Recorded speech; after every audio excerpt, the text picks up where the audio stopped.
আসসালামু আলাইকুম, সবাইকে স্বাগতম। আজকে আমরা ভেক্টরের সবচেয়ে ইম্পর্টেন্ট যেই ব্যাপারটা নিয়ে যারা সেকেন্ড ইয়ার আসো, যারা পরীক্ষার্থী আসো, যারা ফার্স্ট ইয়ার আসো, অবশ্যই তাদের সবারই প্রবলেম থাকে। সেটা হচ্ছে নদী ও নৌকা। নৌকা দিয়ে আমরা নদী পার হব, ওই টপিক্সটা নিয়ে সবারই থেকে মোটামুটি কি থাকে, একটা দ্বিধাদ্বন্দ্ব থাকে। তো ওই ব্যাপারটা নিয়ে আজকে আমরা একটু কথা বলবো, যেন এই ধরনের কোনো প্রবলেম আর কখনো না হয়। আমরা একটা নৌকা নিলাম, নৌকা নিয়ে একটা নদী পার হব। এখানে আমি একটা চিত্র আঁকলাম, নদীর এক পার আরেক পার। এ বিন্দু থেকে বি বিন্দুতে যেতে যাচ্ছি, ওটা হচ্ছে সোজা পার হওয়া। তুমি চাইলে অন্যান্য পথ আছে, অন্য যে কোনো ভাবে তুমি নদীটা পার হতে পারো, কিন্তু অনেক সময় আমাদেরকে বলে দেওয়া থাকে যে তোমাকে অবশ্যই এ বিন্দু থেকে বি বিন্দুতে পৌঁছাতে হবে। তো এই জন্য দেখা যাচ্ছে যে স্রোতের যে ব্যাপারটা, স্রোতটা আমি হাতের ডান দিকে ধরলাম। স্রোত যে দিকে থাকে, আমি যদি একটু খেয়াল করে দেখো, আমি যদি এই বিন্দু থেকে একটা নৌকাকে এইভাবে রওনা দিই, মানে এইভাবে সোজা নৌকাটাকে সোজা ধরে আমি যাত্রা আরম্ভ করলাম। আর প্রথম কথা হচ্ছে, আমি যখনই নদীর পথে যাত্রা আরম্ভ করব, তখনই স্রোত আমাকে কি করতে থাকবে, ধাক্কা দিতে থাকবে। আমি এখান থেকে যখন এই বিন্দুতে আসবো, এখান থেকে যখন এখানে আসবো, এখানে তো সোজা সোজা আসা যাবে না। তারপর বলতেছি স্রোত আমাকে একটা ধাক্কা দিবে, আমি একটু সরে যাব, আমি আরেকটু সামনে গেলে আরেকটু ধাক্কা দিবে। তার মানে আমি যতক্ষণ পর্যন্ত না এক পার থেকে আরেক পারে পৌঁছাচ্ছি, যতক্ষণ পর্যন্ত ততক্ষণ পর্যন্ত তো আমি পানি দিয়ে থাকতেছি। তো পানিতে কি থাকবে, স্রোত থাকতেছে, মানে নদীর পানিতে, নদীতে সেই স্রোত আমাকে কন্টিনিউয়াস কি করতেছে, ধাক্কা দিচ্ছে। সেই ধাক্কাটার কারণে আমি আমার যেভাবে রওনা দিয়ে পৌঁছানোর কথা, মানে এ বিন্দু থেকে সোজাসুজি রওনা দিছি, বি বিন্দুতে যাওয়ার কথা না গিয়ে আমি কিছুটা সরে যাব। কার কারণে? সেটা হচ্ছে স্রোতের কারণে। এটা হচ্ছে প্রথম পয়েন্ট আমাদের। এবার চিন্তা করে দেখো, আমি যদি এই দিকে রওনা দিই, তাহলে আমি কখনোই এই বরাবর এইদিকে এইখানে পৌঁছাইতে পারবো না। আমি যদি ডটেড লাইন দিয়ে বলি যে আমি এবার রওনা দিলাম এখানে পৌঁছানোর কথা, তুমি দেখবে যে না, তুমি কখনো এখানে পৌঁছাচ্ছ না। এখান থেকে আরেকটু দূরে, এখানে এখানে এখানে এখানে যে কোনো জায়গায় আমি পৌঁছাইতে পারি। সেটা অনেক কিছুর উপর ডিপেন্ড করে, সেটা আমি পরে যাচ্ছি। এরপর আরেকজন চাচ্ছে যে এ বরাবর রওনা দিবে, সি প্রাইমে পৌঁছাইতে যাচ্ছে, সেও সি প্রাইমে পৌঁছাইতে পারবে না। কেন? সেই ক্ষেত্রেও স্রোত তাকে ধাক্কা দিবে, সে বেসিক্যালি গিয়ে পৌঁছাবে কোথায়, সিতে। তাহলে সব কিছু বাদ দিলাম, আমরা যে কোনো একটা এক্সাম্পল নিয়ে কথা বলি। মনে করো আমি এই বরাবর রওনা দিলাম, তাহলে এই বরাবর যেটা কাজ করে সেটা হচ্ছে নৌকার বেগ। নৌকার বেগকে আমি এখানে কিউ ধরছি, চাইলে তুমি অন্য কোনো কিছু ধরতে পারো। তাহলে এই পথ বরাবর নৌকা তার নিজস্ব যে বেগটা, নিজস্ব যে ক্ষমতাটা, সেই বেগ দিয়ে সে যাচ্ছে। কিন্তু তাকে যাওয়ার পথে তার বেগটা বৃদ্ধি বা হ্রাস, যেটাই আমরা বলি না কেন, সেটা করবে কি, স্রোত। স্রোত তার উপর ক্রিয়া করবে, ক্রিয়া করার কারণে সে সি প্রাইমে যাবে না, না গিয়ে সে সি বিন্দুতে গিয়ে পৌঁছাবে।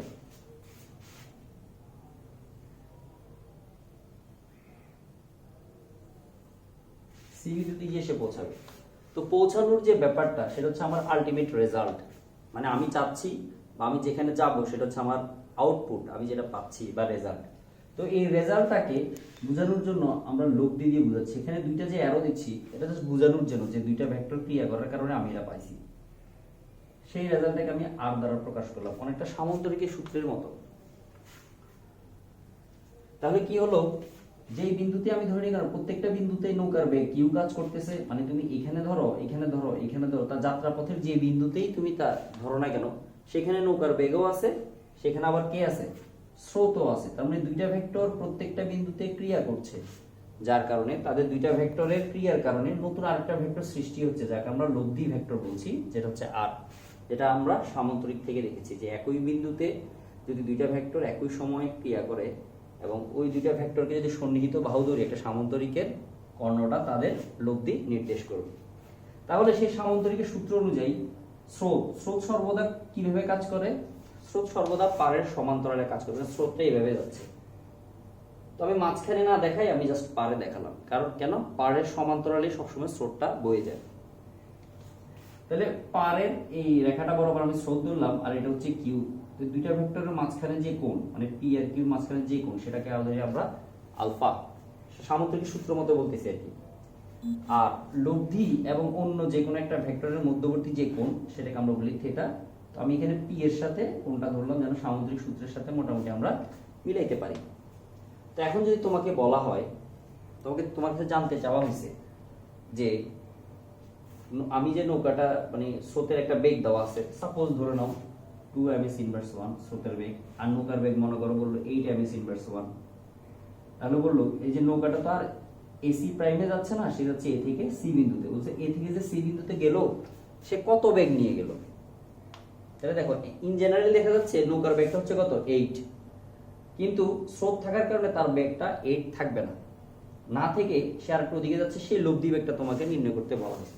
তো সেই ক্ষেত্রে অবশ্যই পি আর কিউর মাঝখানে যে কোণটা, সেই কোণটা তোমার জানা থাকতে হবে, যেটার মান হচ্ছে কত আলফা। এই মান তোমাকে দেওয়া থাকবে, বললো 60 ডিগ্রি আলফার মান। তাহলে তোমার কাছে কি জানতে চাওয়া হলো যে কত বেগে সি বিন্দুতে সে গিয়ে পৌঁছালো।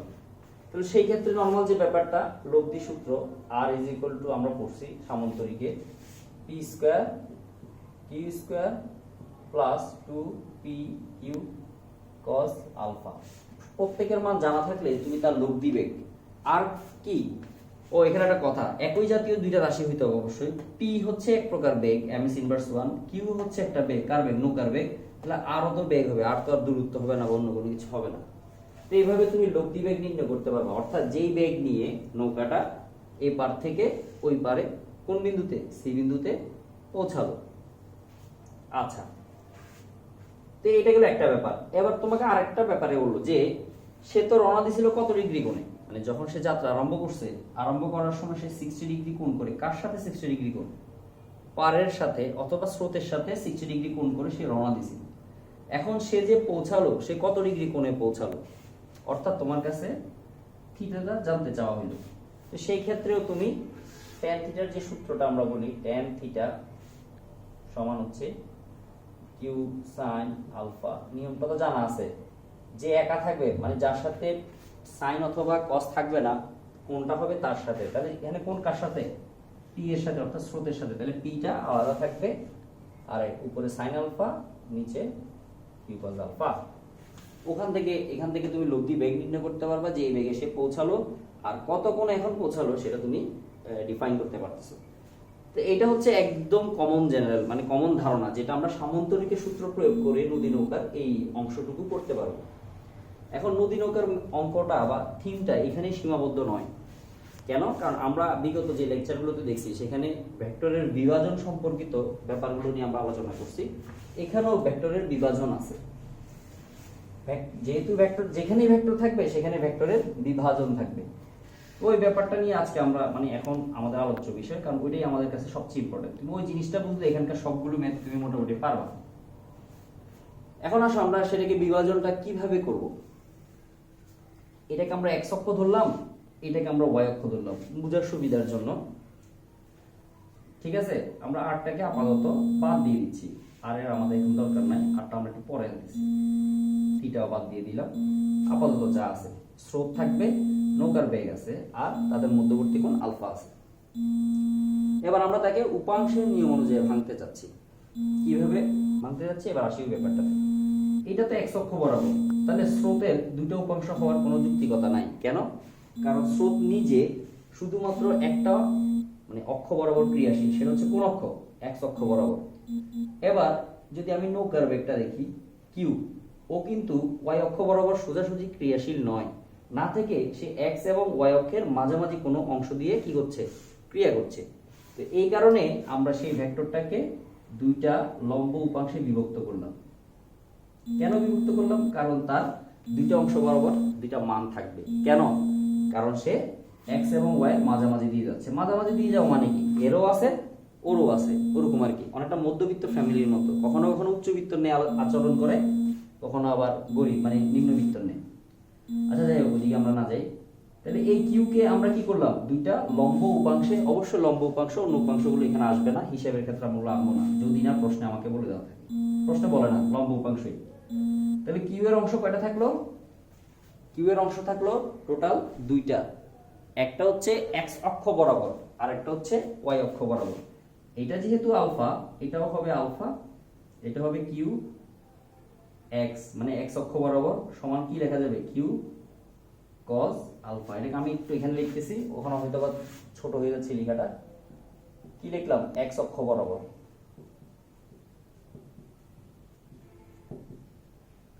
এক্স অক্ষ বরাবর অংশক বা উপাংশ যেটাকে বলি আর কি আমরা, অংশক উপাংশ সেম জিনিসটা আগেও বলছি, আবারও বলে দিচ্ছি। কিউ এক্স সমান কিউ কজ আলফা। তাহলে ওয়াই অক্ষ বরাবর কি হবে, লিখলাম না এটা, ওয়াই অক্ষ বরাবর অংশক কিউ ওয়াই সমান হচ্ছে কিউ সাইন আলফা। এটা গেল কিভাবে তাদের দুইটা অংশের মান আমরা নির্ণয় করবো, কার, নৌকার বেগে। নৌকার বেগে দিকেও হতে পারে, এদিকে হতে পারে, যেদিকে হোক সেটা আলফার সাথে ডিপেন্ড করবো, এটা আমি একটু পরে আসতেছি। তাহলে এক্স অক্ষ বরাবর হচ্ছে কিউ কস আলফা আর ওয়াই অক্ষ বরাবর হচ্ছে কিউ সাইন আলফা। আমি লিখে দিলাম কিউ সাইন আলফা। এবার দুইজনের কাজ কি, তারা কি করে একটু খেয়াল করে দেখো।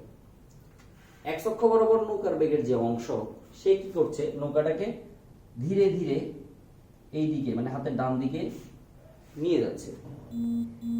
আর কিউ ওয়াই অথবা সাইনের যে অংশটা, সেটা কি করছে, নৌকাটাকে নদীর এক পার থেকে আরেক পারে নিয়ে যাচ্ছে। এই দেখো এই দিকে ক্রিয়াশীল, মানে নৌকাটাকে এই বিন্দু থেকে আস্তে আস্তে মানে সি বিন্দুর দিকে নিয়ে যাচ্ছে। এখন আমরা পৌঁছাইছিলাম কোথায় একটু খেয়াল করে দেখো, এই বিন্দু থেকে আমরা কিন্তু পৌঁছেছি সি বিন্দুতে, যদিও আমাদের পৌঁছানোর কথা ছিল সি প্রাইমে, কিন্তু স্রোত আমাদেরকে এখানে পৌঁছাইতে দেয় নাই, সে আমাদেরকে ঠেলে সি বিন্দুতে নিয়ে আসছে। তাহলে এবার যদি আমি তোমাকে বলি, এবার আবার আমি লাইনটা টানলাম, এবার লোক দিয়ে নিয়ে আসতেছি, তুমি এই বিন্দুতে পৌঁছেছো। তাহলে অ্যাকচুয়ালি যদি আমরা অবস্থান ভেক্টরের যে ব্যাপারটা প্রথম দিকে পড়ছিলাম, অবস্থান ভেক্টর কোনো বিন্দুর অবস্থান ভেক্টর প্রসঙ্গটার সাপেক্ষে, যদি আমরা ওই জিনিসটা একটু চিন্তা করি, একটু খেয়াল করে দেখো, আশা করি বুঝে যাবো। তুমি এখান থেকে রওনা দিছো, পৌঁছেছো এখানে, এটা এখন আর কোনো ফ্যাক্টই না, সি প্রাইমটা এখন আমাদের দরকার নেই, এখানে পৌঁছেছি। তাহলে বেসিক্যালি দেখো, আমি প্রথমে এখান থেকে বিতে গেলাম, খেয়াল করে দেখো, এ থেকে বিতে গেলাম, বি থেকে সিতে গেলাম, তার মানে সেটা হচ্ছে এসি। যদি ভেক্টর আকারে বলি অবস্থান ভেক্টর, আমি ওয়াই অক্ষ বরাবর এ থেকে বিতে গেলাম, এরপর এক্স অক্ষ বরাবর বি থেকে সিতে গেলাম, তার মানে বেসিক্যালি আমি কোথায় গেছি, এ থেকে সিতে। তার মানে আমি বুঝে দিতে চাচ্ছি, তুমি যখন এ থেকে সিতে যাচ্ছ, কোনাকুনি যে দূরত্বটা তুমি অতিক্রম করতেছো, ওই দূরত্বের ভিতরে আসলে টোটাল দূরত্ব হচ্ছে দুইটা, একটা হচ্ছে এক্স অক্ষ বরাবর, সেটা হচ্ছে বি থেকে সি, আর একটা হচ্ছে ওয়াই অক্ষ বরাবর, যেটা হচ্ছে এ থেকে বি। অর্থাৎ তুমি নদী তো পার হইছো, ঠিক আছে, কিন্তু তুমি আবার এক্স অক্ষ বরাবর কিছুটা অংশ সরে গেছো। এই সরে যাওয়ার জন্য দুইটা জিনিস দায়ী। এক হচ্ছে কিউ কজ আলফা, সে আমাকে এদিকে নিয়ে যাচ্ছে, যেহেতু আমি কোনাকুনি রওনা দিছি, তারপরে নৌকার বেগের একটা অংশ আমাকে কি করছে, সরিয়ে নিচ্ছে, সাথে তার সাথে আবার তাল দিচ্ছে কে, স্রোত। তার মানে তারা দুইজন মিলে, যেহেতু দুজনই বেগ, ও কাজ করতেছে আমাকে এক্স অক্ষ বরাবর যাওয়ার জন্য, আবার স্রোতের যে বেগটা সেও কাজ করতেছে আমাকে এক্স অক্ষ বরাবর যাওয়ার জন্য। তার মানে এক্স অক্ষ বরাবর টোটাল যদি বেগ বলি, এক্স অক্ষ বরাবর বেগ, তাহলে হবে q cos alpha plus p. এই অংশটা হচ্ছে আমার এক্স অক্ষ বরাবর টোটাল বেগ, যারা আমি বি থেকে সি বিন্দু, বি বিন্দু আর এ বিন্দু কিন্তু একই, তুমি একটু খেয়াল করে দেখো, এ থেকে এখানে যাওয়া আর এই দূরত্বটা কিন্তু সেম, যেটাকে আমি এক্স অক্ষ বরাবর দূরত্ব বলছি আর কি। আর ওয়াই অক্ষ বরাবর দূরত্ব হচ্ছে এই অংশটুকু, এটা আর এটা তো সমান, যেটাকে আমরা নদীর প্রশস্ততা অথবা প্রস্থ বলি, মানে নদীটা কতটুকু চওড়া। কেউ যদি তোমাকে জিজ্ঞেস করে, তুমি তো অবশ্যই এই অংশটার কথাই বলবা, যে এ থেকে বি, এটা হচ্ছে নদীর চওড়াটা, নদীটা কতটুকু প্রশস্ত। তাহলে এটা যদি এক্স অক্ষ বরাবর বেগ হয়, ওয়াই অক্ষ বরাবর বেগ কোথায়, শুধু এই, কারণ স্রোত নিজে শুধু এক্স অক্ষ বরাবর ক্রিয়াশীল, এর ওয়াই অক্ষ বরাবর কোনো উপাংশ নাই। তাইলে ওয়াই অক্ষ বরাবর যে বেগটা, সেটা হচ্ছে কিউ সাইন আলফা, যেগুলো আমরা, তো এই জিনিসটা এবার যদি আমরা একটু টোটাল ভাবে বলি, যেটা আমরা এবার আসতেছি আমরা ইজি ব্যাপারটা, সেটা হচ্ছে এই যে আমরা দূরত্বটা অতিক্রম করতেছি, কি দূরত্ব, এক্স অক্ষ বরাবর বিসি দূরত্ব, ওয়াই অক্ষ বরাবর এবি দূরত্ব, এই যে অতিক্রম করতেছি, তার জন্য ভি এক্স কাজ করতেছে এক্স অক্ষ বরাবর, ভি ওয়াই কাজ করতেছে ওয়াই অক্ষ বরাবর। যেহেতু স্রোত বহমান একটা জিনিস, সেটার উপর আমাদের কোনো কন্ট্রোল নাই, সেটা হচ্ছে প্রাকৃতিক একটা নিয়ম। বাতাস, এটার উপরও আমাদের কোনো কন্ট্রোল নাই। বৃষ্টি যে পড়তেছে, তার উপরও আমাদের কোনো কন্ট্রোল নাই। প্রাকৃতিক যে ঘটনাগুলো, সেগুলো ম্যাক্সিমাম সময় আমরা সমবেগ ধরি, যেহেতু আমাদের কন্ট্রোল নাই, আমরা ধরে নিই সে একই তালে কি করছে, মানে বয়ে যাচ্ছে। যদিও এটা একটু চেঞ্জ হয়, তারপর আমরা সেটাকে সমবেগ ধরে নিই, কোনো কিছু বলে দেওয়া না থাকলে। তো আমিও ধরে নিলাম সমবেগই এখানে অ্যাপ্লাই হচ্ছে, স্রোতের বেগটাও সমবেগ, নৌকার বেগটাও সমবেগই ধরে নিলাম, যেহেতু আমাকে কোনো কিছু বলে দেওয়া নাই। তো সমবেগের দূরত্বের সূত্র কি সবাই আশা করি জানি, s ইকুয়াল টু vt। তার মানে এর সবাই জানা আছে। এখন x অক্ষ বরাবর দূরত্বের যদি কথা বলা হয়, x অক্ষ বরাবর দূরত্ব কত, x অক্ষ বরাবর দূরত্ব কত, তাহলে x অক্ষ বরাবর কি হবে, শুধু x অ্যাড করলাম, সময় তো একটা কি রাশি, স্বাধীন রাশি বা স্বাধীন চলক, এর কোনো x অক্ষ বরাবর সময় নাই, y অক্ষ বরাবর সময় নাই, সময় কিন্তু দুইজনের জন্য সেম, মানে সময় কিন্তু চেঞ্জ হচ্ছে না। আমি এটা লিখে দিই, তারপর একটু ক্লিয়ার করে দিই ব্যাপারটা, লিখে তারপর ক্লিয়ার করে দিচ্ছি। এটা হচ্ছে y অক্ষ বরাবর দূরত্ব, একই সূত্র লিখলাম, y অক্ষ বরাবর। দুই জায়গায় সময় কেন সমান হচ্ছে, মানে এখানেও টি এখানেও টি, এগুলো চেঞ্জ হচ্ছে না কেন, তুমি একটু খেয়াল করে দেখো। দূরত্বগুলো আমরা ধরছি, যখন আমি এ থেকে সিতে গেলাম, এ থেকে সিতে যখন যাচ্ছ তুমি কিন্তু একই সাথে, তুমি যখন এখান থেকে এখানে আসছো একই সাথে কিন্তু তুমি দুইটা দূরত্ব অতিক্রম করতেছো, এটা তোমাকে বলছি। তুমি চাইলেও কিন্তু শুধু একটা অক্ষ বিবেচনা করতে পারবে না, যেহেতু তুমি কোনাকুনি যাচ্ছ। তাহলে যে বিন্দুতে তুমি ধরো না কেন, প্রত্যেকটা বিন্দুতে x অক্ষ বরাবর দূরত্ব আছে, y অক্ষ বরাবর দূরত্ব আছে, এই দূরত্বগুলো সময়ের সাথে চেঞ্জ হচ্ছে। মানে তুমি মনে করো এখান থেকে এখানে আসলা, তোমাকে 1 মিনিট সময় লাগছে, তো তুমি যে এই বিন্দুতে আসছো 1 মিনিট সময়ে, সেখানে কিন্তু তুমি x অক্ষ বরাবর অতিক্রম করছো, y অক্ষ বরাবর অতিক্রম করছো। তার মানে ওই সময়ে তুমি x অক্ষ y অক্ষ দুইটাতেই সেম, তার মানে সময়ের মানটা দুজনের জন্য কি হচ্ছে না, পরিবর্তন হচ্ছে না। সেম ভাবে তুমি যখন a থেকে c তে আসছো, মনে করো 1 ঘন্টা সময় লাগছে, সেই 1 ঘন্টাতে তুমি x অক্ষ বরাবর দূরত্ব অতিক্রম করছো, আবার y অক্ষ বরাবর অতিক্রম করছো, তার মানে সময়টা x অক্ষের জন্য যা হবে y অক্ষের জন্য তাই হবে। তো এবার আসি আমরা x অক্ষ বরাবর দূরত্ব, এখানে কোনটা ধরছি আমরা, x অক্ষ বরাবর দূরত্ব b থেকে c, এটাকে x ধরছিলাম, তাহলে bc দূরত্বটা এটা হচ্ছে x অক্ষ বরাবর দূরত্ব, আর এই যে বেগ, বেগ হচ্ছে কত, q cos alpha plus p into হচ্ছে সময়। সেম ভাবে যদি এখানে বলি y অক্ষ বরাবর যে দূরত্বটা, সেটাকে আমরা ধরছিলাম ab, সেটা y অক্ষ বরাবর দূরত্ব, আর এখানে vy এর পরিবর্তে আমরা বসাইছিলাম q sin alpha into t। তাহলে এখন আমার মেইন সূত্র দাঁড়াচ্ছে এইটা এবং এইটা। ab কে আবার আমরা কি বলি, ab সে হচ্ছে নদীর চওড়া, মানে সে কতটুকু চওড়া, অথবা আমরা বলি নদীর প্রশস্ততা বা প্রস্থ, যাই বলি না কেন, এই ইনফরমেশনটা ম্যাক্সিমাম সময় আমাদেরকে প্রশ্ন প্রোভাইড করে। প্রশ্নে বলে দেওয়া থাকে যে এই নদীটা হচ্ছে 3 কিলোমিটার চওড়া, 5 কিলোমিটার চওড়া, মানে যেটাই হোক সেটা আমাকে বলে দেওয়া থাকে। তো উপাংশের নিয়ম অনুযায়ী আমরা দুইটা ফর্মুলা পেলাম, ফর্মুলা বলা যায় ফর্মুলা। এখন এই ফর্মুলাগুলো প্রথম কথা হচ্ছে বুঝা, দ্বিতীয় কথা হচ্ছে তার অ্যাপ্লাইগুলো আমরা কিভাবে করব। অ্যাপ্লাইগুলো গাণিতিক সমস্যা হলে আমাদের জন্য ভালো। তারপর আমি একটু বলে দিই, সেটা হচ্ছে যদি কখনো তোমাকে সময় নির্ণয় করতে বলে যে আমি যে এ থেকে সিতে গেলাম, এই ক্ষেত্রে আমি কি পরিমাণ সময় ব্যয় করলাম, সেই ক্ষেত্রে তুমি এই সূত্র অথবা এই সূত্র যে কোনোটা ব্যবহার করে তুমি সময় বের করতে পারবা। কেন? কারণ x অক্ষ বরাবরের সময় যা হবে y অক্ষ বরাবর সময়ও তাই হবে। তবে y অক্ষ বরাবরটা ইউজ করলে আমাদের জন্য সুবিধা। কেন সুবিধা? আমি এই মাত্র বলছি যে নদীর চওড়া বা প্রস্থটা আমাদেরকে ম্যাক্সিমাম সময় প্রোভাইড করা থাকে। তার মানে ab এর মান অথবা y অক্ষ বরাবর দূরত্বের মানটা আমাদের জানা আছে। সেই ক্ষেত্রে কিউ আর সাইন আলফা প্রশ্নে দেওয়া থাকে, তুমি সময়ের মানটা সরাসরি সেখান থেকে বের করে ফেলতে পারবা। তো সময়ের মান বের করার জন্য আমরা এটাতে না গিয়ে এটাতেই আসি। কেন? এই পাশের মানটা আমাদের জানা আছে। এটা অবশ্য বলার দরকার হয় না, তুমি নিজে তো দেখবা যে কি কি মান তোমাকে দেওয়া আছে প্রশ্নে। তো এই ছিল সামগ্রিক ব্যাপার। এবার এখানে আমরা একটু করে লব্ধির ব্যাপারটা এবার একটু অ্যাড করব। লব্ধির ব্যাপারটা অ্যাড করার জন্য যদি একটু খেয়াল করে দেখো, এখানেই খেয়াল করো, এই চিত্রেই, আশা করি ঝামেলা হবে না। এটা হচ্ছে লব্ধি, লব্ধির নিজে একটা বেগ, সেটা হচ্ছে আর। ঠিক আছে? লব্ধি স্রোতের সাথে কত ডিগ্রি কোণে ক্রিয়া করে? থিটা ডিগ্রি কোণে ক্রিয়া করছে লব্ধি। আশা করি বুঝা যাচ্ছে। তারপর আমি একবার চেক করলাম, আশা করি দেখা যাচ্ছে ব্যাপারটা। বাকি অংশগুলো আমি একটু মুছে দিই, তাহলে একটু ভালো হবে। যে আলফার ব্যাপারগুলো ভাই, এই আরেকটা যে উপাংশ ছিল ওটা আমি ভাগ মুছে দিচ্ছি, ওটার দরকার নেই আমাদের আর। আমরা এখন লব্ধি নিয়ে কাজ করব।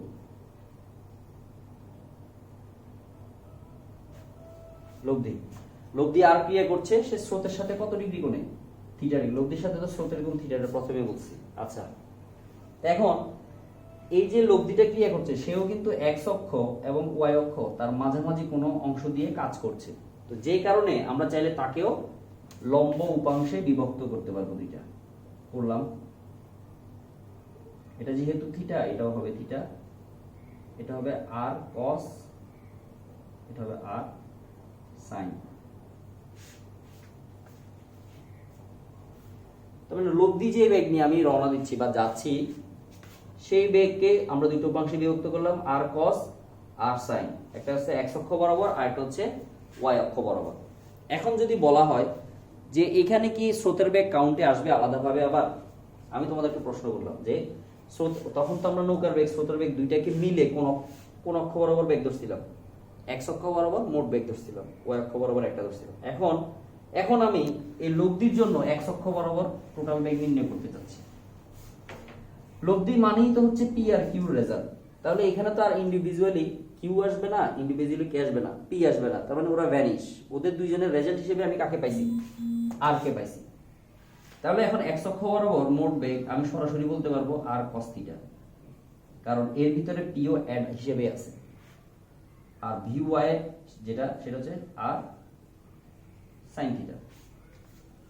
তো এখন সব নিয়ম আগের মতো, তার মানে সবকিছু আগের মতো থাকতেছে। এক্স অক্ষ বরাবর যে দূরত্বটা, সেখানে এই পুরো বেগ মানে ভিএক্স এর পরিবর্তে তুমি শুধু কত বসাইতে পারবা? আর কস থিটা ইনটু টি, আর এখানের পরিবর্তে বসাইতে পারবা আর সাইন থিটা ইনটু টি। এখন এটা কেন এক্সট্রা ভাবে আনলাম? তো এখানে একটা মেজর যদি তুমি একটু খেয়াল করো, আর cos theta q cos alpha, যেটা তোমরা সবসময় ভুল করবা। আমি এখানে বলে দিছি ভুল করবা। কেন ভুল করবা? কারণ আলফা আর থিটার ব্যাপারটা অনেক সময় মাথায় থাকে না। তো আমি এখানে নদী নৌকার অঙ্কের ক্ষেত্রে আমি একদম সিম্পল, নদী নৌকা না, যে কোনো অঙ্কের ক্ষেত্রে সামুদ্রিকের সূত্র যখন ব্যবহার করবা, তুমি মনে রাখবা alpha is always greater than theta. আলফাটা হচ্ছে ক্রিয়া, যেই কোণে ক্রিয়া করছে দুইটি ভেক্টর, আর থিটা হচ্ছে লব্ধি এবং অপর একটি ভেক্টরের অন্তর্ভুক্ত কোণ। তাহলে অবশ্যই লব্ধি তাদের দুইজনের মাঝামাঝি পয়েন্ট দিয়ে যাবে, যে কারণে থিটাটা ছোট হবে আর আলফাটা অলওয়েজ বড় হবে। এটা মনে রাখার একটা সিস্টেম। অনেক সময় বোঝে না যে দুইটা কোণের ভিতরে কোনটা কি গোলাই ফেলে। তো বারবার বলতেছি, আলফা হচ্ছে দুইটা ভেক্টর যে বিন্দুতে ক্রিয়া করছে। এই বিন্দুতে দুইটা ভেক্টর ক্রিয়া করছিল, তাদের মাঝখানে কোণ ছিল আলফা, তাদের রেজাল্ট ছিল থিটা, তাদের রেজাল্ট ছিল আর এর সাথে অন্য আরেকটি ভেক্টরের অন্তর্ভুক্ত কোণ হচ্ছে থিটা। তো এই ব্যাপার হচ্ছে সামগ্রিক ব্যাপার। এখানে লব্ধি কেন আছে? কারণ হচ্ছে অনেক সময় প্রশ্নে ওই কিউ এবং পি সেটা আমাদেরকে দেয় না, না দিয়ে আমাদেরকে সরাসরি বলে দেওয়া থাকে যে একটি নৌকা এত বেগে এত কোণে অপর বিন্দুতে পৌঁছালো, মানে সে পৌঁছে গেছে ওই বেগ নিয়ে। তো যেই বেগ নিয়ে আমি পৌঁছাবো, স্বাভাবিকভাবে ওইটা আমার কি বেগ হবে? লব্ধি বেগ হবে। আর আরেকটা ব্যাপার বলবে যে এত বেগে এত কোণে রওনা দিল। তো রওনা দেওয়া মানে তুমি মাত্র যাত্রা আরম্ভ করতেছো, আর যে বেগ নিয়ে রওনা দিচ্ছ সেটা হচ্ছে তোমার নিজস্ব বেগ, তার মানে নৌকার বেগ। কথাগুলো একটু মনে রাখতে হবে, মানে প্রশ্নটা তোমাকে একটু বুঝতে হবে। একটা হচ্ছে রওনা দেওয়া, সেটা হচ্ছে আমি যেই বেগ নিয়ে রওনা দিচ্ছি সেটা হচ্ছে নৌকার বেগ। আর একটা বলে এত বেগ আমি পৌঁছালাম মানে যে বেগ নিয়ে তুমি পৌঁছাইছো। কোন বেগ নিয়ে পৌঁছাইছো? তুমি অবশ্যই লব্ধি বেগ নিয়ে পৌঁছাইছো। শুধু নৌকার বেগ নিয়ে আমরা পৌঁছাবো? সেখানে তো কার প্রভাব থাকবে? স্রোতের প্রভাব থাকবে। তো নৌকা এবং স্রোতের বেগ দুইটা একসাথে মিলে কি হবে? লব্ধি হবে। তো লব্ধির ক্ষেত্রে যদি বলে, সেই ক্ষেত্রে লব্ধির বেগ এবং লব্ধি স্রোতের সাথে কত ডিগ্রি কোণে ক্রিয়া করছে সেই ব্যাপারটাও আমাদেরকে একটু ক্লিয়ার রাখতে হবে বা জানতে হবে। সেম ভাবে এখানেও, তার মানে চাইলে লব্ধি দিয়েও করতে পারবো আমরা, চাইলে আমরা নৌকার বেগ স্রোতের বেগের উপাংশ দিয়েও করতে পারবো। তো এটা হচ্ছে আমাদের মূল থিওরি। এই থিওরি বা যে দুইটা সূত্র যে প্রথম দিছিলাম, আর একটু আমি রিভাইজ করে দিচ্ছি। এই ব্যাপারটা খুবই ইম্পর্টেন্ট, কারণ ম্যাথ করার সময় তুমি প্রায় এই জিনিসটা ভুল করতে পারো। তো ওই ব্যাপারটা আমরা একটু ক্লিয়ার করে দিই। সেটা প্রথমে কি করছি আমরা, যে লব্ধি বেগ কিভাবে নির্ণয় করব? সামান্তরিকে যে সূত্রটা, লব্ধির সূত্র আর √p² plus 2pq cos alpha not theta. এরপরে নৌকাটা আমার কত কোণে পৌঁছালো, অপর প্রান্তে পৌঁছালো মানে রেজাল্ট, তার মানে আমার লব্ধি কোণ চাওয়া হয়েছে। তার মানে tan থিটার সূত্র দিয়ে তুমি সেই থিটাটা বের করে নিয়ে আসতে পারবে। তার মানে ওই দুইটা সূত্র আমার এখানে অ্যাপ্লাই হবে। আর উপাংশের এই দুইটা সূত্র আমরা অ্যাপ্লাই করব। ম্যাক্সিমাম সময় সূত্রগুলো আসবে আমাদের সময়ের যে ব্যাপারটা থাকবে সেই ব্যাপারটার জন্য। আর এখানে খুবই সিম্পল, আমি আশা করি বুঝতে পারছো। তো এরপরে আমরা যে কাজটা করবো সেটা হচ্ছে কিসে যাব, গাণিতিক সমস্যা যাব। তার আগে দুইটা ইনফরমেশন একটু মনে রাখবো, মনে মানে মুখস্থ। যে দুটো ইনফরমেশন আমাদের ম্যাথে অলওয়েজ আসবে, প্রথম যে ইনফরমেশনটা সেটা হচ্ছে ন্যূনতম দূরত্ব।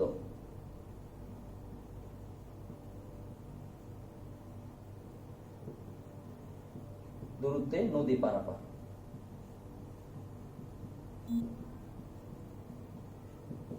ন্যূনতম দূরত্বে নদী পারাপার। তো ন্যূনতম দূরত্ব মানে কি, তুমি চিন্তা করো, তুমি এই নদীটা এই প্রান্ত থেকে ওই পাশে যাওয়ার জন্য তোমার অনেকগুলো পথ আছে। অনেকগুলো পথ মানে তুমি যে পথে যাও, তুমি এভাবে গেলা, এভাবে গেলা, এভাবে গেলা, এভাবে গেলা, কিন্তু কোন কিভাবে পৌঁছালে তোমার দূরত্বটা সবচেয়ে কম লাগবে। তুমি দেখে বুঝতেছো এ থেকে বিতে যদি এভাবে যদি আমি যেতে পারি কোনোভাবে, তাহলে সেটা হলো আমার জন্য সবচেয়ে কম দূরত্ব। তার মানে হচ্ছে কোন দূরত্বটা, ন্যূনতম দূরত্ব বলতে আমি এ বি দূরত্বটা বোঝাচ্ছি। তো এই দূরত্বের জন্য নদী পারাপার যদি হতে চাও তুমি, অবশ্যই তোমার থিটা সমান 90 ডিগ্রি হতে হবে। Theta equal to 90। থিটা মানে কি, থিটা মানে ছিল স্রোতের সাথে লব্ধির কোণ। তাহলে লব্ধি তো আমরা এখন এখানে গেলাম, এখন লব্ধিটা যদি এভাবে হইতো, এদিকে যদি আর হইতো, তাহলে আর এর সাথে কার কোণ, স্রোতের কোণ, তখন থিটা সমান সমান কত ডিগ্রি হয়ে যেত, 90 ডিগ্রি হইতো। তার মানে তুমি যদি এইখানে লব্ধি পেতে চাও, তোমাকে অবশ্যই রওনা দিতে হবে এদিকে কোথাও। কেন, আমি যদি এদিকে রওনা দিই, স্রোত আমাকে ক্রমাগত কি করবে, বেগ দিয়ে বল প্রয়োগ করবে, আমি আস্তে আস্তে কোথায় যাব, বিতে যাব। তার মানে এ থেকে বিতে পৌঁছানোর জন্য এই বরাবর হবে লব্ধি, আমাকে রওনা দিতে হবে আরেকটু দূরে দিয়ে, মানে আরেকটু এই পাশ করে রওনা দিতে হবে। তখন এই পুরোটা হবে আলফা, এটা হচ্ছে নৌকার বেগ, এটা হচ্ছে স্রোতের বেগ, তখন এই পুরোটা হবে আলফা আর এটা হবে থিটা। তাহলে তুমি দেখো আলফাটা কিন্তু থিটা থেকেই হচ্ছে বড় হচ্ছে, কিছু আগে যে ব্যাপারটা বললাম। তাহলে ন্যূনতম দূরত্বে নদী পার হতে হলে অবশ্যই থিটা সমান কত হইতে হবে, 90। এটা মুখস্থ, তুমি যে কোনো ম্যাথে তুমি এটা সরাসরি ব্যবহার করতে পারবে। 2 নাম্বার যে পয়েন্টটা সেটা হচ্ছে ন্যূনতম সময়। ন্যূনতম সময়ে নদী পারাপার। সেই ক্ষেত্রে আলফা সমান হইতে হবে 90। এটার ব্যাখ্যাটা একটু জটিল, মানে তোমাকে নিজে থেকে বুঝতে হবে, এর গাণিতিক এক্সপ্লেনেশন ওইভাবে নাই, তবে ম্যাথ করে তুমি দেখাইতে পারবে। সেটা হচ্ছে তুমি এইভাবে রওনা দাও, তুমি স্রোতের কিসে যাবা, প্রতিকূলে যাচ্ছ বেসিক্যালি, কারণ স্রোত আসতেছে এই পাশ থেকে, প্রতিকূলে যাওয়ার কারণে তোমাকে এদিকে নিয়ে আসতেছে। তুমি যদি এই বরাবর রওনা দাও 90 ডিগ্রিতে, সোজাসুজি 90 ডিগ্রিতে রওনা দাও, সেই ক্ষেত্রে তোমার এক্স অক্ষ বরাবর যে বেগটা ছিল একটু যদি দেখো,